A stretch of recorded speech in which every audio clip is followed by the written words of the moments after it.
एक ही नूर से हुक्म हजूर से सारी सृष्टि साजी, भाई पंडित काजी। एक ही जात है, एक ही जात है, एक ही जात है, एक ही जात है। डेरा सच्चा सौदा एक महान सर्वधर्म संगम है। यहाँ पर हिंदू, मुस्लिम, सिख, ईसाई लाखों की तादाद में दिलो जान से एक दूसरे को सच में भाई भाई मानकर मालिक की भक्ति इबादत सच्चे दिल से करते हैं।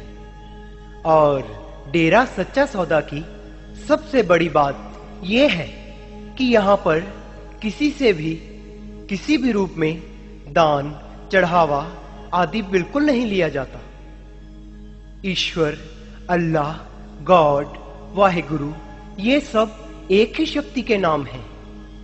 हम सब एक ही मालिक की औलाद हैं।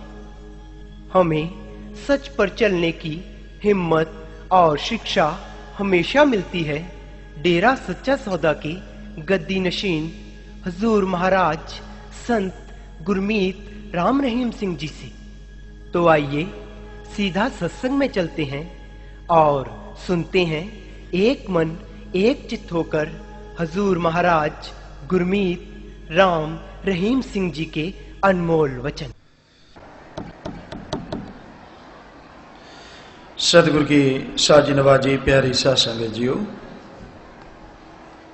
जो भी जीव यहाँ पे सत्संग में आश्रम में चल के आए हैं, अपने कीमती समय में से समय निकाल के, और कई बार रास्ते में परेशानियां आती हैं, मौसम भी थोड़ा गर्म है और लोग भी रोकते हैं, तो इन सब का सामना करते हुए आप लोग यहाँ पधारे हैं।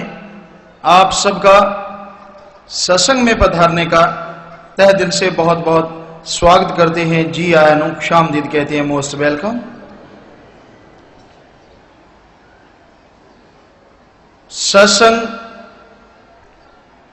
क्यों जरूरी है? सत्संग का क्या फायदा है? और संत सत्संग क्यों करते हैं? सत्संग क्यों जरूरी है? इस घोर कलयुग में इंसान इंसानियत को भूल गया है। इंसान भगवान को भूल गया है। विषय विकारों में खोया हुआ है। बुरे कर्म करता है। निजी स्वार्थ में अंधा हो गया है। ऐसा होने से इंसानियत खत्म हो गई और राक्षसीपन, शैतानियत दिन ब दिन बढ़ती जा रही है, जिसकी वजह से आज इंसान का दुश्मन इंसान बनता जा रहा है। जरा सी बात के लिए, जरा सी कहा सुनी हो गई, आपस में विचार नहीं मिले तो एक दूसरे को खत्म करने तक पहुंच जाते हैं। चंद रुपए नजर आ गए, वो रुपए चाहे 5-10 रुपए हों, पर किसी ने ये कह दिया कि इनके पास लाखों हैं तो झट से गोली मार देते हैं। क्या कीमत रह गई इंसान की? 5-10 रुपए। इससे भी कम वो इंसान जो 84 लाख शरीरों में से सर्वश्रेष्ठ शरीर है ईश्वर का बनाया हुआ, वो इंसान जो सर्वश्रेष्ठ बेशकीमती शरीर का मालिक है, मन माया के पीछे लग के शैतान बन गया है, पशुओं से बदतर हो गया है। इसकी सोच में सिवाय दौलत के, सिवाय अपने आप को बड़ा साबित करने के, अहंकार के, काम वासना क्रोध लोभ मोह के कुछ भी नजर नहीं आता। ऐसे समय में जब हाथ को हाथ खाने लगता है, ऐसे समय में जब बुराई का बोलबाला फैलने लगता है, सत्संग बहुत जरूरी है। क्योंकि सत्संग में जब इंसान चल के आता है, उसे समझ आती है इंसानियत क्या है और राक्षसीपन क्या है। उसे समझ आती है मैं दुखी क्यों हूं और सुखी कैसे हो सकता हूं। इंसानियत किसे कहा जाता है? ये दुनियावी शिक्षा में नहीं पढ़ाया जाता। दुनियावी शिक्षा में इसका अभाव है, लेकिन रूहानी संत इसी पे ज्यादा जोर देते हैं। इंसानियत का मतलब है किसी को गम दुख दर्द में तड़फता देख के उसके दुख दर्द में शामिल होना और उसके दुख दर्द को दूर करने की कोशिश करना, इसी का नाम इंसानियत है। किसी को तड़फाना, किसी को सताना, डायरेक्टली या इनडायरेक्टली, प्रत्यक्ष या अप्रत्यक्ष, वो इंसानियत नहीं, वो राक्षसीपन है, वो हैवानियत से भी गिरा गुजरा कार्य है। इंसान खून कैसे चूसता है दूसरों का? ठगी मार के, बेईमानी करके, रिश्वत लेके, भ्रष्टाचार से। ये खून चूसना ही तो है। जो इंसान का चूसे जा रहा है। और शर्म की बात यह है फिर भी खुद को इंसान कहता है, जबकि ये कार्य तो किसी समय में राक्षसों के हुआ करते थे, जो खून पिया करते थे, निचोड़ा करते थे। फिर आज इंसान सफेद पोश है, समाज में रहता है, उसका नाम राक्षस नहीं, लोग उसे इंसान के नाम से जानते हैं, पर कार्य वो राक्षसों वाले कर रहा है। तो राक्षसी प्रवृत्ति ज्यों ज्यों बढ़ती है, लड़ाई झगड़े दंगे फसाद दिन ब दिन बढ़ते चले जाते हैं और इंसान के अंदर से बर्दाश्त शक्ति की कमी हो जाती है। इंसान बेचैन हो जाता है, टेंशन गम चिंता बीमारियां उस इंसान को घेर लेती हैं। तो जब तक सत्संग में नहीं आएगा उसे अपने मिस्टेक अपनी गलती का पता ही नहीं चलेगा, और पता नहीं चलेगा तो वो अपनी गलती दूर कैसे करेगा। और अगर वो गलतियां दूर नहीं होंगी, आत्मिक शांति अंदर का आनंद लज्जत खुशियां मिलेगी कहां से, जिसके लिए वो लाखों खर्च करने को तैयार है। कभी सोने का कुछ चढ़ा देता है भगवान को, अल्लाह राम को, कभी कुछ चढ़ाता है। वो अनजान है, कि वो गॉड, वो अल्लाह, वो वाहिगुरु, वो ओम किसी का एक नया पैसा नहीं लेता। तो ये समझ तभी आए ना जब सत्संग में आए कि दुनिया में जो बताने वाले हैं वो तो कहते चढ़ा, कम मत चढ़ा, ज्यादा चढ़ा, मालिक ज्यादा खुशियां देगा।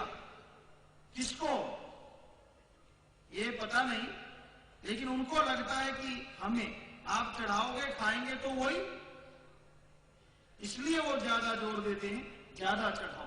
कभी मालिक बोला क्या मुझे चवन्नी क्यों चढ़ाई, रुपया क्यों नहीं चढ़ाया? वो नहीं बोलता। ये तो जिन्होंने खाना होता है आग उन्हीं के लग जाती। आप ये रुपया क्यों चढ़ाया, चवन्नी क्यों चढ़ाई, फिर वो तिल मिला जाते हैं और फिर सच्ची रूहानी संतों की निंदा भी करनी शुरू कर देते हैं। पर संतों को किसी से कोई लेन देन नहीं होता। उन्होंने तो सच बताना है, उन्हें कोई बुरा कहे अच्छा कहे उनकी मर्जी। संत सच बताएंगे, सच बताते थे और सच बताते रहेंगे।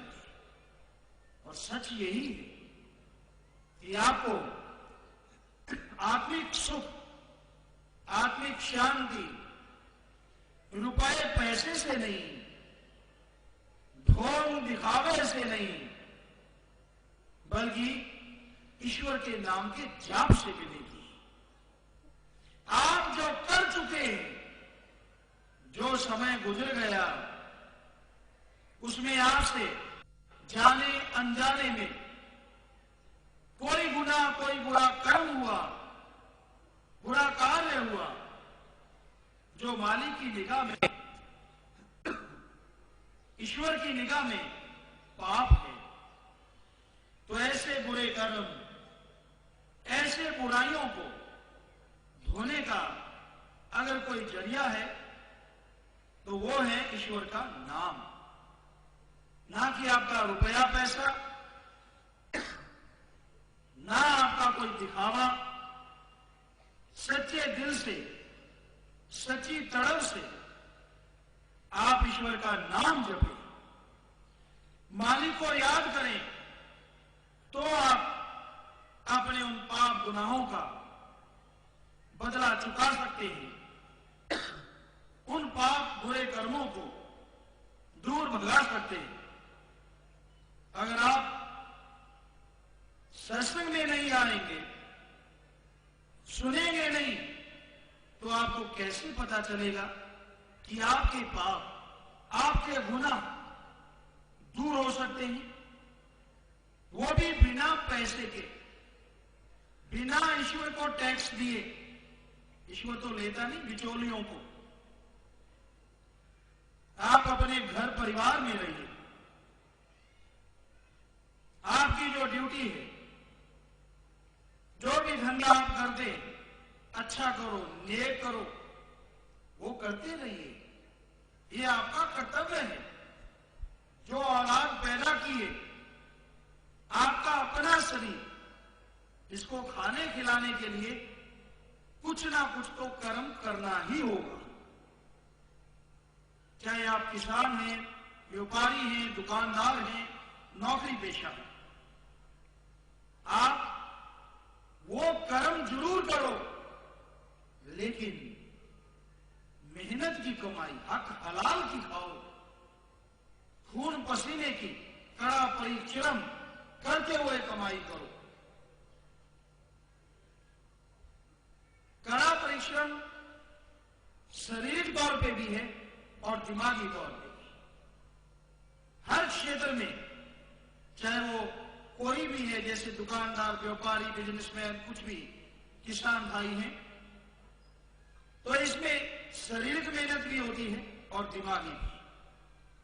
तो आप जैसे दफ्तर में जाते हैं, 8 घंटे ड्यूटी है आपकी, कम से कम 6 घंटे तो ईमानदारी से यहां से आप तनख्वाह लेते हैं, जिनकी ड्यूटी बजा रहे हैं, 6 घंटे तो दिलो जान से उनके लिए कार्य करो।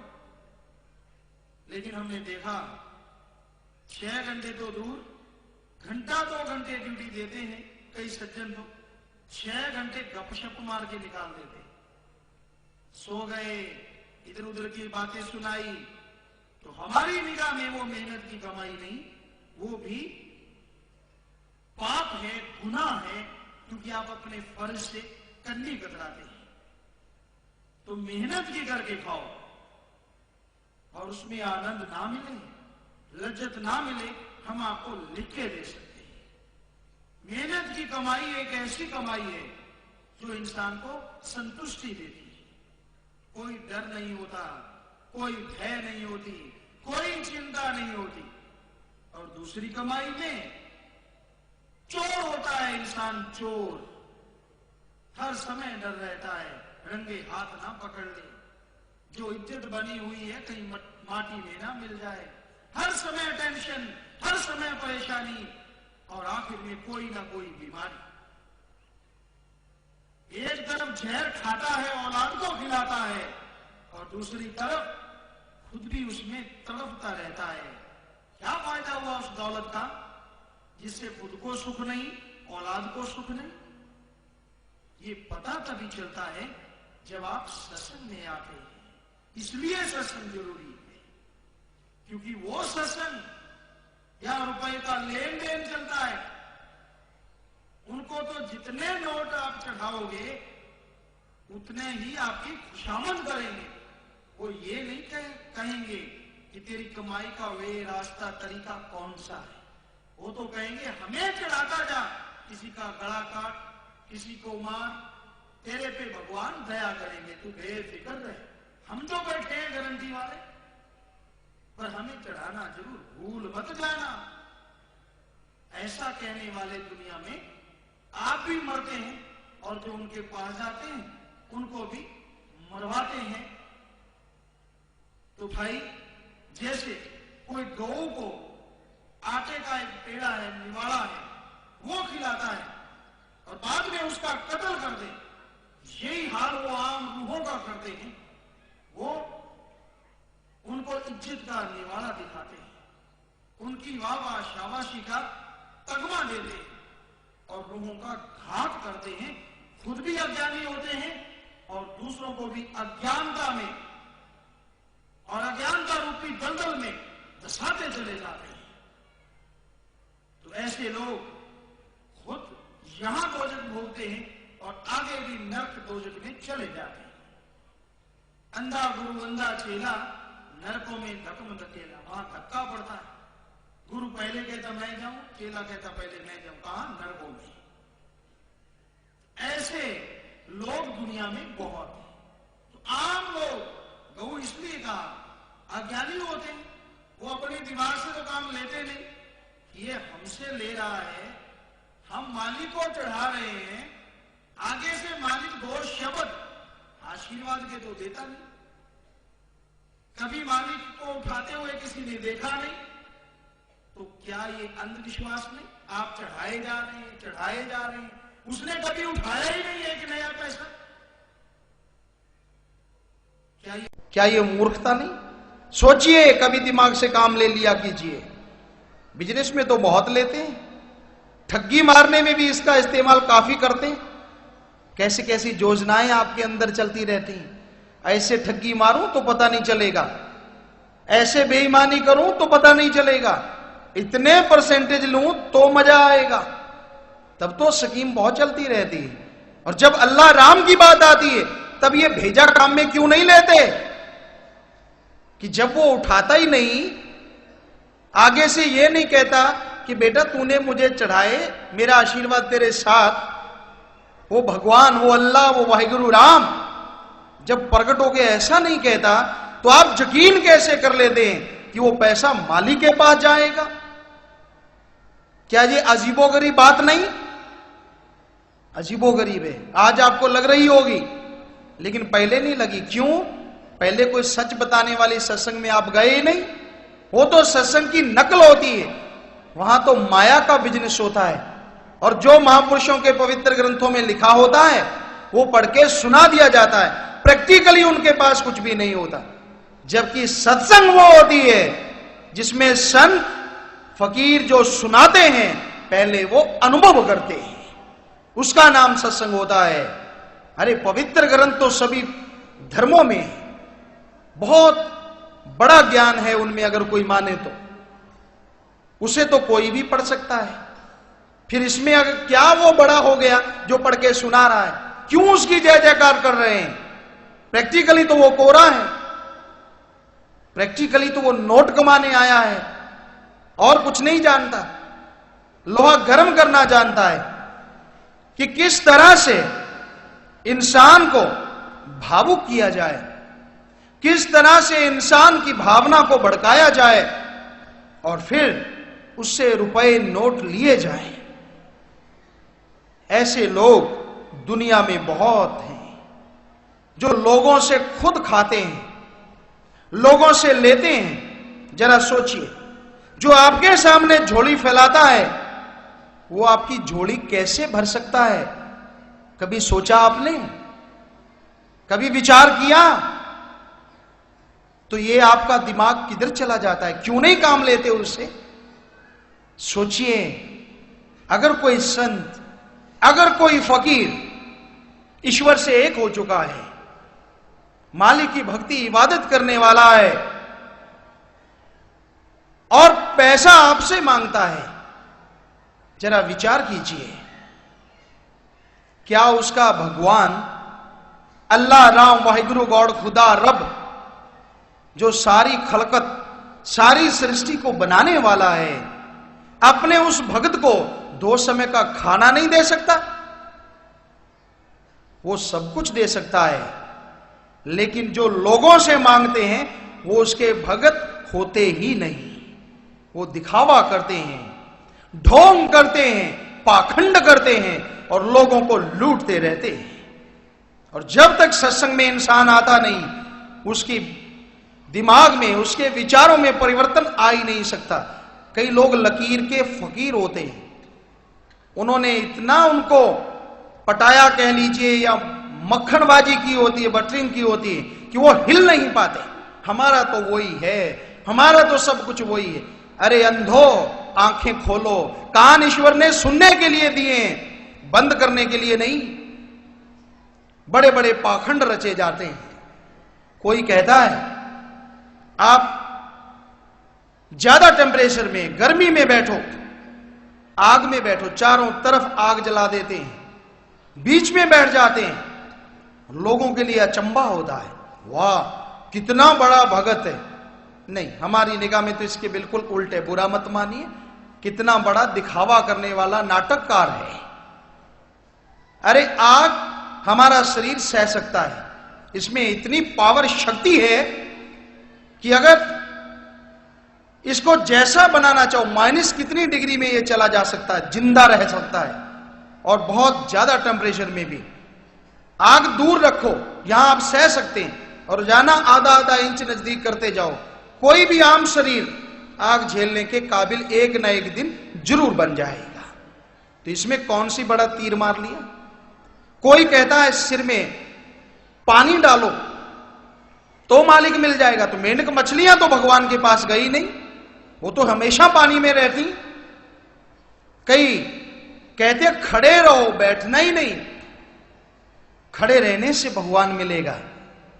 कई पशु ऐसे होते हैं जो ज्यादातर खड़े ही रहते हैं, बैठते कभी कभार है, वो तो मालिक के पास गए नहीं। कई नगन घूमते हैं, हमने देखा अपनी आंखों से, और लोगों को लगता है ये है बड़े भगत। क्यों? क्योंकि ये प्रकृति की तरह रह रहे हैं। तो वो नाखून क्यों काटते हैं, खाते क्यों हैं, मुंह क्यों हिलाते हैं? अगर नगर रहने से मालिक मिलता, सारे पशु, सारे पेड़ पौधे, इंसान को छोड़ के सारे ही भगवान के पास होते। कभी पशु को लंगोट कसे देखा आपने? तो भगवान के पास क्यों नहीं गया? ये निरा पाखंड है, लोगों को भरमाने के लिए एक दिखावा है, सच इसमें कुछ भी नहीं है।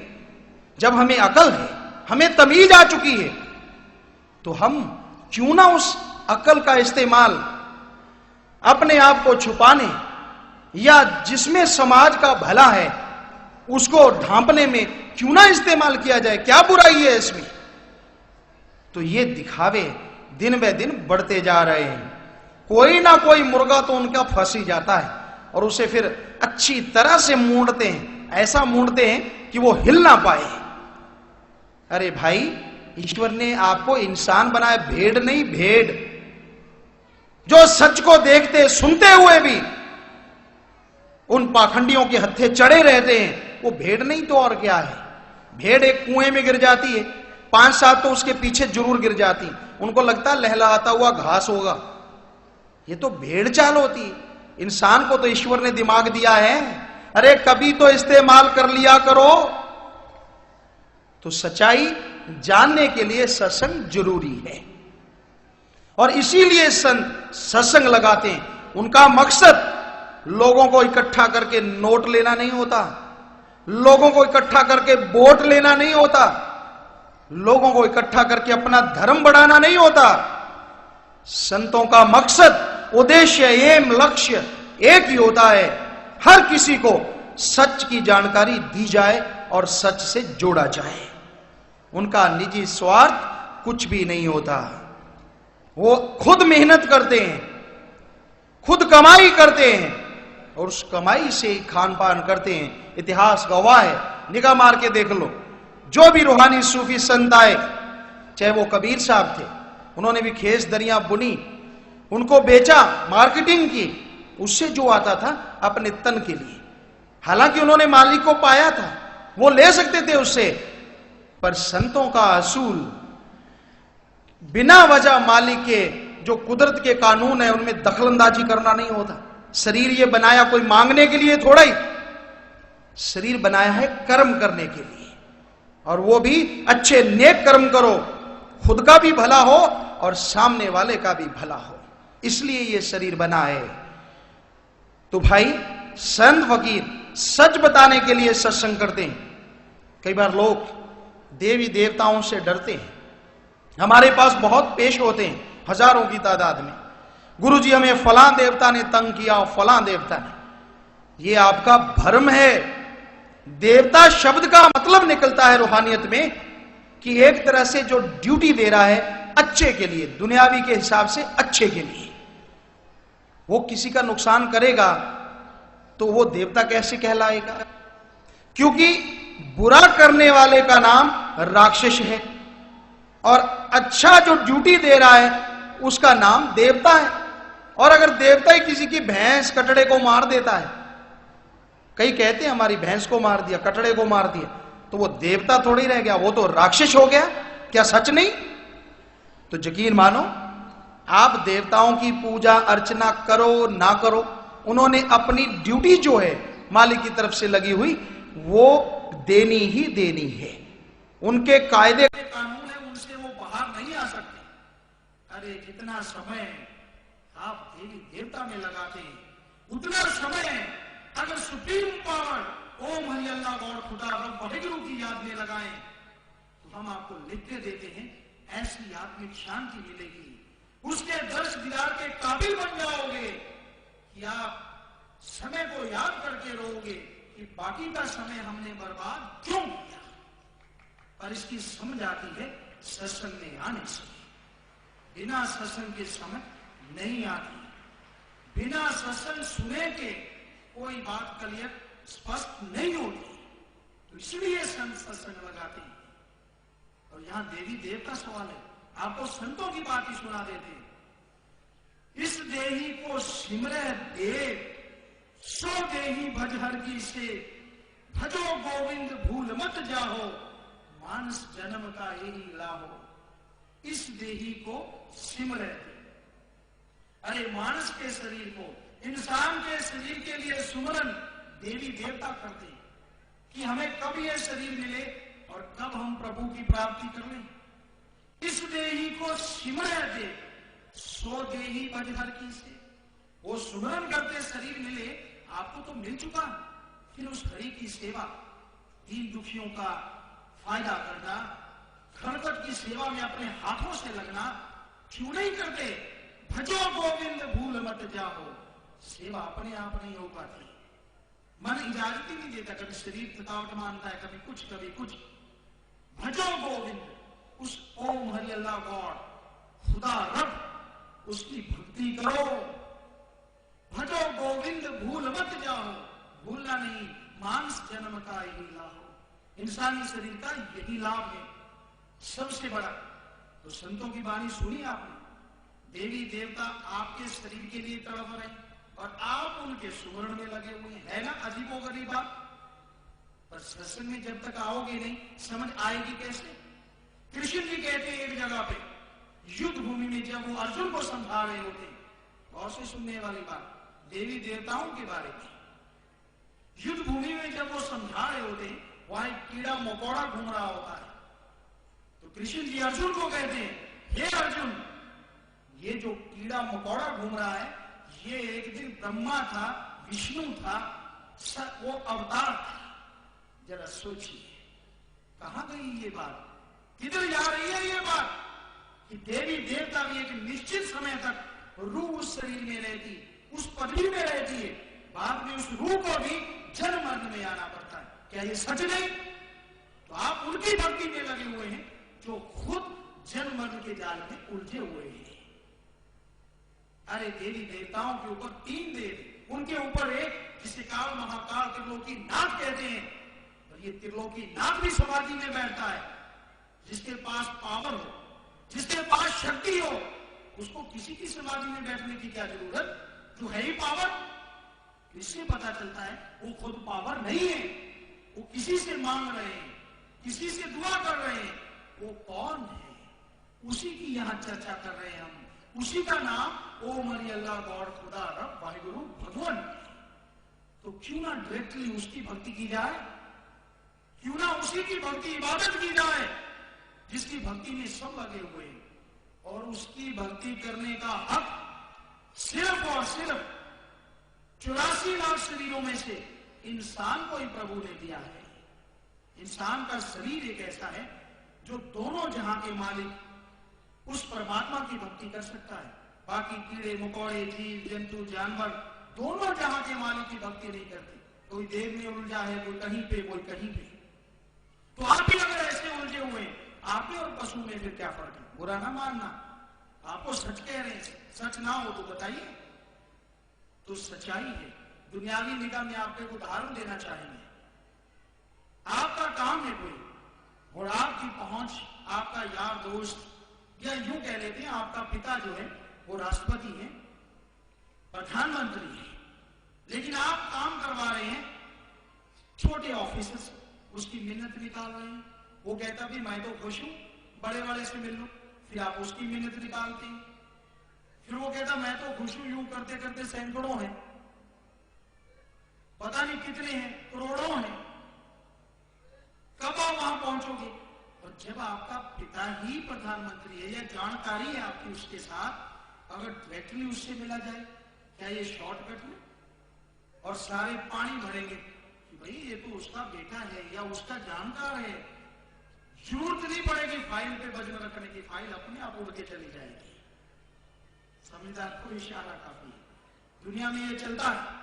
तो उसी तरह से ईश्वर ने शरीर आपको बनाया, आप एक ही परम पिता की औलाद हैं, जिसे ओम हरि अल्लाह गॉड खुदा रब वाहिगुरु कहा जाता है। बजाय आप डायरेक्टली उससे कनेक्शन जोड़ने के बीच वालों के आगे हाथ फैलाते फिर रहे हैं। पहले तो आपको शर्म आनी चाहिए कि मालिक ने आपको इतना बड़ा ओहदा दिया, अपना रूप कहा। यह रूहानियत में लिखा है। ईश्वर ने, अल्लाह ने जब इंसान का बुत बनाया, शरीर बनाया, सब देव फरिश्तों को कहा सजदा करो, नमस्कार करो। अभी उसमें जान नहीं थी। उन्होंने कहा कि हम क्यों सजदा करें, क्यों नमस्कार करें?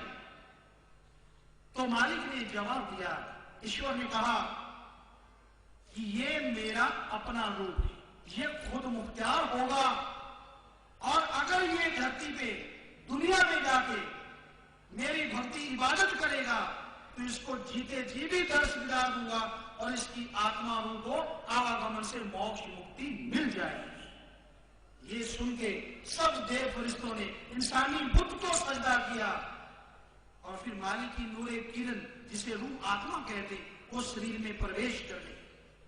तब देवी देवताओं को पता चला कि सबसे ताकतवर शरीर मोक्ष मुक्ति के लिए कोई है तो वो इंसान का। इसलिए वो इंसान के शरीर का सुमरन करना, यानी मालिक हमें भी ये शरीर दे, मोक्ष मुक्ति का मौका दे। अब आप खुद सोच लीजिए, आपने उम्र किधर लगा दी? अरे जो गुजर गई शर्म मत करो, शर्माने से कुछ होने वाला नहीं। उसे इमेज मत बनाओ, फकीर मत बनो कि मैं तो जी अपने स्टैंड पे पक्का हूं, पक्का होने से पैरों पे कुल्हाड़ी मारेगा। बदल जा, अब भी समय है। जब तक अज्ञानी का, अज्ञानता में हर कोई गलती कर लेता है, पर आज तो तूने सुन लिया, आज तो तू समझ गया असलियत क्या है, आज के बाद भी गलती करता है तो ये तेरे लिए गुनाह के बराबर है। इसलिए हे इंसान, उस मालिक को याद कर, सुप्रीम पावर को याद कर, जिसके सहारे ये एक त्रिलोकी नहीं, ये एक त्रिलोकी नाथ नहीं, खंड ब्रह्मांड सब खड़े हुए, जो सबका स्वामी है, जो खुद पावर है, जो चरम सीमा देने वाला है, उसके लिए तो कोई शब्द ही नहीं। तो उस मालिक, उस परमात्मा को याद कर, फिर रिजल्ट तेरे को हाथों हाथ ना मिले तो हम आपको गारंटी देते हैं। उसका वो मेथड है, उसकी वो युक्ति है, वो तरीका है जिसे नाम, कलमा, शब्द, वर्ड्स कहा जाता है। कोई पैसा नहीं लगता, कोई धर्म नहीं छोड़ना, कोई पहनावा नहीं, कोई बोली नहीं, कोई धंधा नहीं छोड़ना। उस मेथड को अपनाओ और सुमरन करो, जाप करो, पर सच्चे दिल से करो। वो नहीं जो हम समाज में देखा करते हैं। हम हर धर्म को मानते हैं, दिखावा नहीं करते। हम गए धर्मों में, कोई मालिक को झुक झुक के खुश करना चाह रहा है, सजदा करता है, कभी कुछ करता है, कभी कुछ देता है, कोई नोट चढ़ाता है, कोई मालपुए, खीर, हलवा चढ़ाता है, कोई टल्ली बजाता है फटाफट, यूं लगता है जैसे भगवान की टल्ली में बसे बैठे हो। अरे टल्लियां तो फिर ऑटोमेटिक ही बज सकती हैं, आजकल कंप्यूटर जो स्विच ऑन करो घंटी बजती रहेगी, इसका मतलब भगवान की तो वो जो कंप्यूटर से घंटी बज रही उसके पास जाएगा, क्योंकि हाथ से तो आप घंटा बजा लेंगे, वो तो 24 घंटे बजा सकता है। तो फिर तो भगवान के कंप्यूटर में बैठ जाएंगे, आप तो देखते ही रह गए। तो ये बाहर वाली घंटी छोड़ दो, माला घुमानी जब लोगों को दिखाना वो छोड़ दीजिए। ये सोचते नहीं, सुनिए, माला तो कर में फिरे, जीवा फिरे मुखमाए, अरे मनवा तो दे जिस फिरे, यो तो सुमरन ना है। माला के मणके होते हैं, वो हाथ में घूमते हैं, आपको बता दे। हिंदी में माला कहते हैं, पंजाबी में इसे सिमरनी कहते हैं, मुसलमान फकीर इसे तस्बीह कहते हैं, और इसे घुमाते हैं हाथ से यूं, जीवा, मालिक का नाम ले रहे हैं, राम राम राम, लेकिन अंदर क्या मीटिंग चल रही है, मुझे वो मिल जाए, मुझे ये मिल जाए, मनवा तो दर्द फिर, कभी किधर कभी किधर। ये भक्ति भगवान की चल रही है या कारोबार की? क्योंकि संतों ने कहा है भक्ति वो है जो सच्ची तड़प लगन से की जाए, सच्ची तड़प चिंतन से। चिंता तो आपको कारोबार की लगी हुई, हाँ ये एक खिलौना समझ के घुमाए जा रहे, राम राम किए जा रहे, पर अंदर वाली भक्ति सही होती है। कर का मन का डाल दे, मन का मन का। अरे जितना समय ये घुमाने में लगाता है ना, अपने अंदर की बुराइयां छोड़ दे, अपने अंदर के ऐब छोड़ दे, तो मालिक तेरे से दूर नहीं, वो तो बिल्कुल तेरे अंदर है, सबसे नजदीक है तेरी आंखों के, वहां तक जाने का रास्ता। तो भाई ये सच्चाई सत्संग के बिना कैसे सुनने को मिलेगी? और आपको ये भी बता दें, सच जो होता है ना वो कड़वा बहुत होता है, कई तिल मिला जाते हैं, इतना सच नहीं। वो कहते हैं गुरुजी गलत कहते हैं, उनको यूं लगता है, और होता सच है, गलत नहीं होता, पर सच कड़वा बहुत होता है। लेकिन जो भी कड़वी गुड़ पी गया, पुनैन पी गया, तो छुपा हुआ बुखार दूर हो जाता है। ये जन्मों जन्मों के बुखार को, पाप गुनाह के धब्बों को, आवागमन की बीमारी को सच जो है, मालिक का नाम जो है, जड़ से खत्म कर देता है। तो इसलिए संत सत्संग लगाते हैं, इसलिए लोगों को इकट्ठा करते हैं, और कोई वो तमाशा नहीं दिखाते कि मैं यूं हाथ करूं तो ये अंगूठी निकल आएगी, राख निकल आएगी, चावल निकल आएंगे। ये जादूगरों का काम है, संतों का काम नहीं। ये उनके लिए अच्छा लगता है। संत चमत्कार को कहर मानते हैं, जहां चमत्कार, जहां तौर पे वो कोई चमत्कार नहीं करते, वो वचन बताते हैं मालिक के, परम पिता के, जो वचनों को मानते हैं, सुमरन करते हैं, उनको कदम कदम पे चमत्कार मिलना शुरू हो जाता है। ये भी सच है। पर जहां तौर पे वो कोई जादूगर बड़ा काम नहीं करते। कि ले भाई तुझे जिंदा कर दूंगा, तुझे मार दूंगा, या ये वो फला फला, नहीं, ये नहीं वो करते। कर सकते हैं, मालिक से एक हो चुके होते हैं वो, इसलिए उनके लिए संभव नहीं होता मालिक से प्रार्थना दुआ करके मालिक को मना लेना। लेकिन अगर संत ऐसा करने लगे, मालिक की कुदरत के खिलाफ करने लगे, तो फिर क्या होगा ये आप खुद सोचिए। वो उसकी रजा में रहते हैं, दुआएं मांगते हैं कि हे मालिक, हे ईश्वर, सारी सृष्टि तेरी औलाद, इनको सद्बुद्धि दे, नेक अकल दे, ताकि ये लोग अच्छे नेक बनके इस धरती पे रहते हुए स्वर्ग जन्नत से बढ़ के नजारे लें और अपने जीवन जब इनका समाप्त हो तो आवागमन से मोक्ष मुक्ति हासिल करके आप में समा जाए। और ये 100% सच है। बिना ईश्वर की भक्ति के, बिना परमात्मा की भक्ति के हमसे लिखा के ले लो, आत्मिक शांति, आनंद, लज्जत ना तो यहां मिलेगी और ना आवागमन से मोक्ष मुक्ति वहां मिलेगी। उसका एक ही तरीका है, और कहीं सिर झुकाते फिरो, कुछ भी माला घुमाते फिरो, जितना मर्जी रगड़ा लगाते फिरो, देवी देव तो खुद मोक्ष मुक्ति के लिए तड़पते, किसी को क्या मोक्ष मुक्ति देंगे। इसलिए अगर मोक्ष मुक्ति चाहते हो तो अपने अंदर, जो आपके अंदर बैठा है, ओम हरि अल्लाह गौड़ खुदा रब, उसकी भक्ति इबादत में समय लगा के तो देखो, ऐसा आनंद मिलेगा, ऐसी शांति मिलेगी, ऐसी लज्जत मिलेगी, कहने सुनने से पड़े। और आपको कभी नहीं लगेगा आप अकेले, आपके साथ वो मालिक के शपथ, उसका वो अमृत आबो हयात हरी रस आपको धुकारे देता रहेगा, आपके अंदर प्राण फूंकता रहेगा, और आत्मिक शांति के सरोवर में आप तैरते हुए, पता तक नहीं चलेगा गम होता क्या है, चिंता होती क्या है, तैरते हुए आप मालिक रूपी किनारे पे पहुंच जाएंगे। तो भाई सच बताना हमारा फर्ज, हमारा कर्तव्य है। माना ना माना वो आपकी इच्छा है। तो आपकी सेवा में अर्ज किया, सत्संग क्यों लगाते हैं, और कोई उनका ये नहीं होता किसी को लूटा जाए या किसी को तड़पाया जाए। संत कर्म करके खाते हैं, ये भी सच है। या सच्चा सौदा में बेबराव मस्ताना जी के समय से यहाँ कर्म करके खाया जाता है। जैसे अपने खुद ही साधु तो करेंगे, जब भी समय मिलता है फावड़ा चलाते हैं, ट्रैक्टर चलाते हैं, हर कार्य कर सकते हैं हम जो दुनियावी इंसान अच्छा करता है, मेहनत का, और वो करते हैं, कोई जी नहीं चुराते। जब भी समय मिलता है जरूर टाइम लगाते हैं, और जितने जरूरत होती है खाने की साल में, उससे कई गुना ज्यादा करते हैं, फिर खाते हैं। तो भाई संतों का काम ही ये हुआ। चाहे पीछे इतिहास में निगाह मार लो, या जो भी कार्य करते हैं उनमें राय देते हैं, ऐसे फसल लो, वैसे फसल लो, क्योंकि ये भी हमारा एक फर्ज बन जाता है। यहाँ जो भी आके खाएगा, जो भी कमाया जाएगा, एक सब किताब की तरह है, छुपाया नहीं जाता कि इतना हमने कमाया, इतना दीन दुखियों की सेवा में लगा दिया, और इतना लगाने को तैयार बैठे। कोई अपना पर्सनल यहाँ का एक पैसा नहीं लगा सकता अपने निजी स्वार्थ के लिए, अपनी औलाद के लिए, क्योंकि बेपरवाह मस्ताना जी महाराज के वचन कि सच्चे सौदे का जो पैसा है वो लोहे के चने हैं। क्यों खाएगा कोई? खाएगा तो हजम नहीं होंगे, खत्म करते जाएंगे।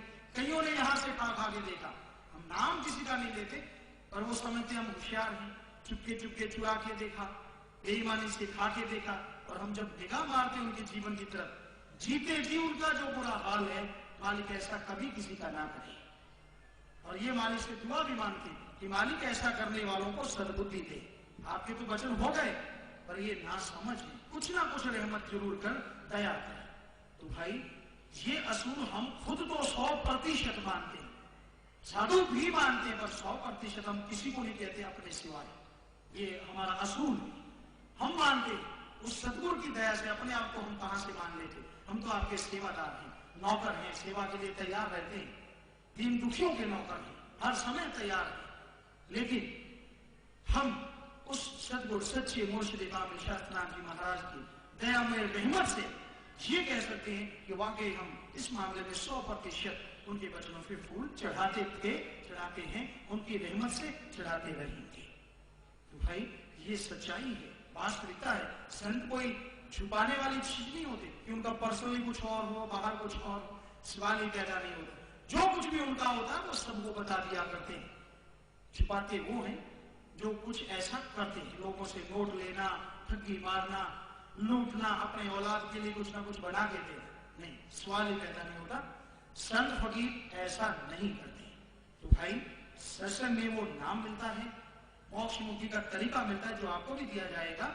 और अभी इसी तरह प्रेम प्यार से बैठिएगा। आश्रम की जो साधवी है वो आपको भजन सुना रही है। चलो बेटा बोलो भाई।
बिहारी कहते हैं कि जो भी आप साधन लेके आते हैं या लेके जाते हैं, आपसे हाथ जोड़ के विनती है, जल्दबाजी नहीं करनी होती। और जब तक आप घर नहीं पहुंचते, उस मालिक परमात्मा अल्लाह राम से यही प्रार्थना दुआ है, आपकी हाजिरी सत्संग की तरह लगती रहेगी। तो आपसे विनती है, जल्दबाजी नहीं करनी होती।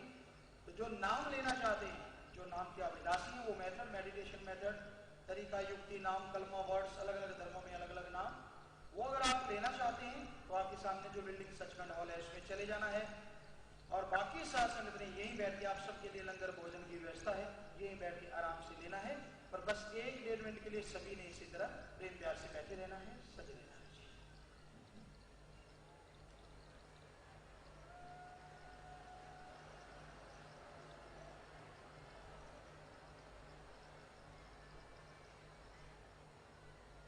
एक ही नूर से हुक्म हजूर से सारी सृष्टि साजी, भाई पंडित